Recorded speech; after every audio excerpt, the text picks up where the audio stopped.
Eu sou Evandro, eu sou ator, realizador audiovisual, sou criador de conteúdo para a internet, sou professor e também sou uma pessoa que vive com HIV há 8 anos e meio. E se o HIV fosse um assunto nosso? E no mês de dezembro, a gente sempre celebra o Dezembro Vermelho. Eu costumo dizer que o Dezembro Vermelho não é um mês de combate ao HIV. É um mês de combate ao estigma, né, ao preconceito, à discriminação e ao HIV. Hoje em dia a gente sabe como controlar o HIV, mas a gente ainda não aprendeu como eliminar o estigma e o preconceito. Essas datas são importantes para lembrar a gente como é importante falar de determinados assuntos. No caso do HIV e da AIDS, o Dezembro Vermelho é importante justamente por conta desse silêncio. Em outros meses do ano, parece que esse assunto nem existe. Não deveria ser preciso chegar em dezembro para falar sobre esse assunto, principalmente tendo em vista que o HIV é uma IST, uma infecção sexualmente transmissível, e boa parte das pessoas que estão nos assistindo, inclusive, tem vida sexual ativa. Então a gente deveria falar disso com um pouco mais de naturalidade e não só em dezembro. O dia 1º de dezembro ele foi criado em 1988 para marcar a luta mundial contra o vírus, porque era uma época ainda de uma epidemia muito forte, que muitas pessoas morriam, que precisava de apoio governamental, de doações, e o 1º de dezembro ele foi considerado o Dia Mundial de Luta, mas também o Dia Mundial de Solidariedade.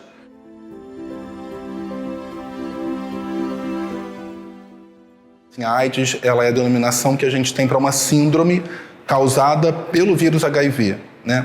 Ser portador do vírus HIV não significa que a pessoa vai desenvolver a AIDS. A AIDS ela decorre justamente do não tratamento, né? Do tratamento tardio, da descoberta tardia do vírus HIV no organismo.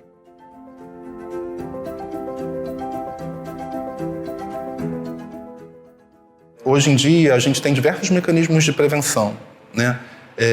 O preservativo, né, a camisinha, seja ela masculina ou a feminina, acaba sendo o método mais antigo que a gente tem, o mais falado, o mais divulgado, mas a gente tem outras estratégias. O Ministério da Saúde, ele lançou há cerca de uns 2 ou 3 anos uma mandala da prevenção, né? E essa mandala ela reúne uma série de estratégias que objetivam a prevenção, como a utilização da PrEP, né? Que é a profilaxia pós-exposição, então é um medicamento que a pessoa toma após a exposição de risco, né? De contrair o HIV.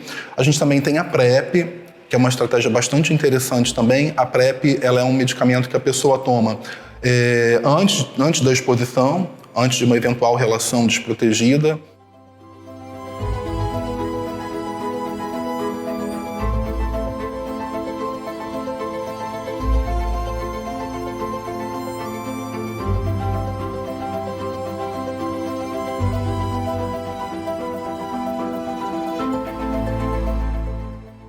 Logo que o diagnóstico chegou, eu passei 3 anos em silêncio. Em silêncio no sentido de só compartilhar minha sorologia com pessoas muito próximas e elaborando, né? Elaborando esse diagnóstico, elaborando todas as questões que estavam envolvidas nele. Depois de 3 anos, eu consegui colocar num projeto de mestrado todas as minhas inquietações. Então eu fui estudar lá na Escola de Comunicação da UFRJ como a arte e a comunicação poderiam contribuir de alguma forma na redução desses estigmas e desses preconceitos. Sempre entendi a arte como um canal importantíssimo no que eu hoje, muita gente também já chama de artivismo, né? Que é uma forma da informação e da reflexão chegar por uma outra via, que não uma via racional, uma via que passa pelo coração, pela emoção. E eu acho que sendo assim as informações chegam de uma outra forma, enfim, as pessoas conseguem compreender e absorver melhor.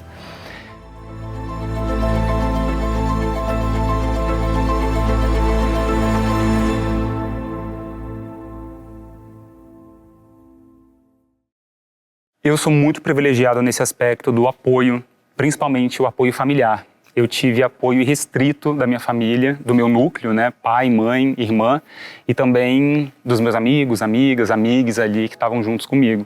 Então, não ter tido este apoio, para mim hoje, que falo abertamente sobre isso, é muito evidente que se eu não tivesse tido esse suporte, muito provavelmente eu não estaria fazendo esse movimento. Então, ter uma rede de apoio, e uma boa rede de apoio é fundamental para passar por esse processo com mais dignidade e com mais leveza. O receber um resultado positivo, para a grande maioria das pessoas, ainda é algo muito doloroso, né? Apesar de todos os avanços e apesar de hoje a gente saber que viver com HIV não é mais uma sentença de morte, né? Viver com HIV hoje atingiu um status de doença crônica, né? Onde a pessoa faz o tratamento dela e ela consegue ter uma boa qualidade de vida. Ainda é muito difícil o trabalho de acolhimento, né? De aceitação. Viver com HIV e AIDS ainda é um juízo de valor muito forte e a gente não pode deixar isso acontecer.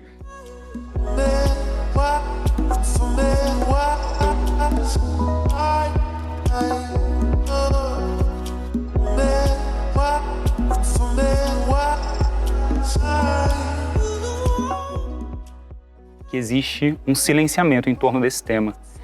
E quando eu falo silenciamento, é porque existe tanto um silêncio social, ou seja, uma falta de abordagem dessa pauta socialmente, como um silenciamento das pessoas que recebem esse diagnóstico. Como o estigma e o preconceito são muito grandes, muitas pessoas recebem esse diagnóstico e ainda lidam com ele como uma sentença de morte. Sendo que hoje em dia, com todos os avanços que a gente tem, a gente já deve falar de HIV e de AIDS pela perspectiva da saúde. Que há muita desinformação. Com as redes sociais, a gente vê muita besteira, a gente vê muita coisa indevida e a gente precisa se pautar pelas coisas científicas, pelas coisas que a ciência diz para nós que indetectável é igual a intransmissível, ou seja, uma pessoa que tem uma carga viral, indetectável, ela não transmite o vírus. E muita gente não sabe disso. Estar indetectável, né, significa ter uma baixa na quantidade de vírus no organismo, atingir um estágio que a gente chama de supressão viral. E nesse estágio de supressão viral, o vírus ele não é transmitido para uma outra pessoa através da relação sexual. Eu queria finalizar deixando uma pergunta-provocação, que é a pergunta que está lá nas minhas redes sociais, que é: e se o HIV fosse um assunto nosso?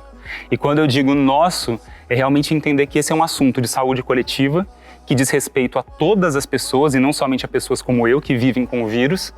E eu acho que se a gente começa a ter esse pensamento, a gente consegue falar com mais naturalidade, consegue falar para além do dezembro e consegue entender que pode ter, sim, hoje uma pessoa vivendo com HIV dentro da sua casa ou no seu círculo e essa pessoa não consegue falar sobre isso.